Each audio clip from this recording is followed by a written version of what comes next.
ಇನ್ನು ರಾಜ್ಯದ ಕೆಲವೆಡೆ ಮುಂಗಾರು ಕೊರತೆ ಉಂಟಾದರೆ ಇನ್ನು ಕೆಲವೆಡೆ ಮಳೆ ಜೋರಾಗಿರೋದ್ರಿಂದ ಅಲರ್ಟ್ ಘೋಷಣೆ ಮಾಡಿದ್ದಾರೆ.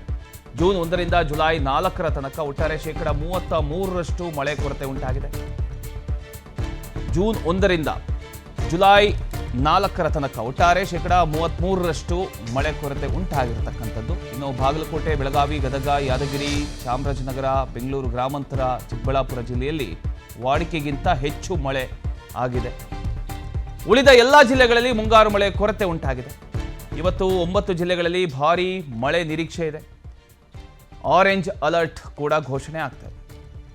ದಕ್ಷಿಣ ಕನ್ನಡ, ಉಡುಪಿ, ಉತ್ತರ ಕನ್ನಡ, ಬೆಳಗಾವಿ, ಧಾರವಾಡ, ಚಿಕ್ಕಮಗಳೂರು, ಹಾಸನ, ಕೊಡಗು, ಶಿವಮೊಗ್ಗದಲ್ಲಿ ಮಳೆಯ ನಿರೀಕ್ಷೆ ಇದೆ. ಇವತ್ತು ಗದಗ, ಬೀದರ್, ಹಾವೇರಿ, ಕಲಬುರಗಿ ಜಿಲ್ಲೆಗಳಲ್ಲಿ ಹಳದಿ ಅಲರ್ಟ್ ಘೋಷಣೆ ಮಾಡಿದ್ದಾರೆ.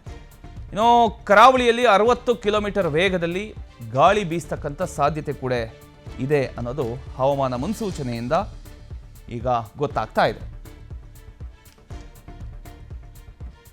ಒಟ್ಟಿನಲ್ಲಿ ರಾಜ್ಯದಲ್ಲಿ ಮುಂಗಾರು ಒಂದು ಕಡೆ ನಿರಾಸೆ ಮೂಡಿಸಿದರೆ ಮತ್ತೊಂದು ಕಡೆ ಭಾರೀ ಮಳೆಯ ಮುನ್ಸೂಚನೆ ನೀಡಿದೆ.